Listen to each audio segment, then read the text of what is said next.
కొత్త కాదు. కానీ నేను ఒకటే మాట కోరుతా ఉన్న తెలంగాణ ప్రజలను ఆలోచించమని. కేసీఆర్ గారు ఆనాడు 2023లో మేము అసెంబ్లీ ఎన్నికల్లో ఓడిపోయినాం. 64 సీట్లు కాంగ్రెస్ ప్రభుత్వానికి వస్తే ప్రజా తీర్పును గౌరవించి కేసీఆర్ గారు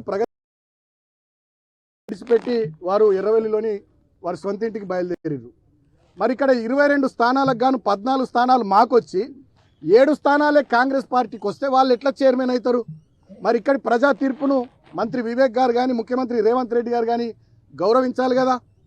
గౌరవించకపోగా కౌన్సిల్లో దుశ్శాసన పర్వం, బయట మా మీద రాళ్ల దాడులు, పోలీసులతో మా మీద అక్రమ కేసులు, మమ్మల్ని జైళ్లలో పెట్టుడు. ఇవాళ ముఖ్యమంత్రి రేవంత్ రెడ్డి ఆధ్వర్యంలో రాష్ట్రమంతా ఇట్లనే తయారైంది. ముఖ్యంగా మా కోల్బెల్ట్ ఏరియాలో మంత్రి వివేక్ ఆధ్వర్యంలో దౌర్జన్యం నడుస్తూ ఉంది. మా మంచిర్యాల కలెక్టర్ నుంచి మొదలుకుంటే ఎంఆర్ఓ దాకా విశాఖ ఇండస్ట్రీస్లో ఎంప్లాయీస్ అయిపోయారు. వాళ్ళు ప్రభుత్వ ఉద్యోగులు గారు.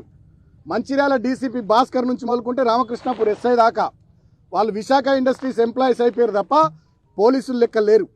ఆ ప్రాంతంలో పోలీసులు రెవెన్యూ ఉద్యోగులను ఎవరు లేరు. అందరు విశాఖ ఇండస్ట్రీస్ ఎంప్లాయీస్ అయిపోయారు. చాలా బాధాకరం. ఇంకొకటి ఏంటంటే అన్నిటికన్నా దుర్మార్గమైనది, సరే రాజకీయాల్లో గెలుస్తాం ఓడిపోతాం, గెలుపును కానీ ఓటమిని కానీ హుందాగా స్వీకరించేటటువంటి సంస్కారం, ఆ ధైర్యం ఉండాలి, ఆ దమ్ము ఉండాలి. వివేక్ గారు చెన్నూరులో 18 స్థానాలకు గాను వాళ్ళు 11 గెలిచారు కాంగ్రెస్ పార్టీ, మేము 4 గెలిచినాం. నేను స్టేట్మెంట్ ఇచ్చిన, చెన్నూరు ప్రజలు ఇచ్చినటువంటి ప్రజా తీర్పును గౌరవిస్తున్నాను నేను స్టేట్మెంట్ ఇచ్చిన. మరి కేతన్పల్లిలో మీరు ఎందుకు గౌరవించారు ప్రజా తీర్పును? గౌరవించకపోగా మీరు చేస్తున్నది ఏంది? ఒక వికృత రాజకీయ దుర్మార్గపు క్రీడకు మీరు తెరలేపిర్రు. అసలు ఎన్నడన్నా కోల్బెల్ట్ ఏరియాలో ఈ రకమైనటువంటి కక్ష సాధింపులు ఉన్నాయా? 10 ఏళ్ళు మేము ఉన్నాం. నేను ఎంపీగా ఉన్నా, ఎమ్మెల్యేగా ప్రభుత్వ విప్పుగా నేనున్నా. ఎవరినైనా జైలుకు పంపించినా, అక్రమ కేసులు పెట్టించినా, ఎటు తీసుకుపోతున్నారు మీరు ఆ ప్రాంతాన్ని? మీరేం చెప్పి ఓట్లు అడిగిర్రు? 45,000 ఉద్యోగాలు ఇస్తామన్నారు, ఫ్యాక్టరీ పెడతామన్నారు. మీ కాంగ్రెస్ ఏమో 6 గ్యారంటీలు 420 హామీలు అన్నది. ఇచ్చిన మాటలు పక్కకు పెట్టి ఒక్క మున్సిపాలిటీ కోసం ఇవాళ ఆ ప్రాంతాన్ని రణరంగం చేసి రావణ కాష్టం చేస్తూ ఉన్నాడు మంత్రి వివేక్ గారు. ముఖ్యమంత్రి రేవంత్ రెడ్డి డైరెక్షన్ మేరకు మంత్రి వివేక్ గారు పోలీసులందరూ కలిసి మమ్మల్ని జైల్లో పెట్టిరు. సరే జైల్లో చాలా ఇబ్బందులు పడ్డాం.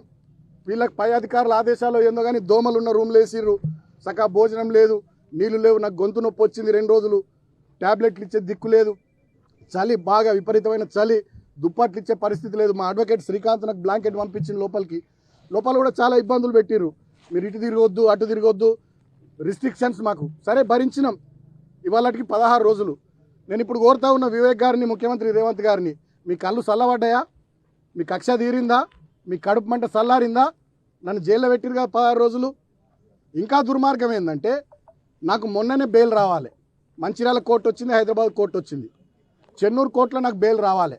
బలవంతంగా ప్రభుత్వ పెద్దలు ఒత్తిడి చేసి 5వ తేదీకి వాయిదా వేయించింది. కారణం ఏందో తెలుసా? నిన్న హోలీ, ఇవాళ నా చిన్న కొడుకు పుట్టినరోజు. ఈ 2 సందర్భాలలో నేను నా ఇంటికాడ నా కుటుంబ సభ్యులతో ఉండొద్దనే ఒక సాడిస్టిక్ ప్లెజర్, పైశాచిక ఆనందం కొద్దీ నిన్న ఇయ్యాల నన్ను జైల్లో ఉంచాలని చెప్పి 5వ తేదీకి వాయిదా వేయించారు.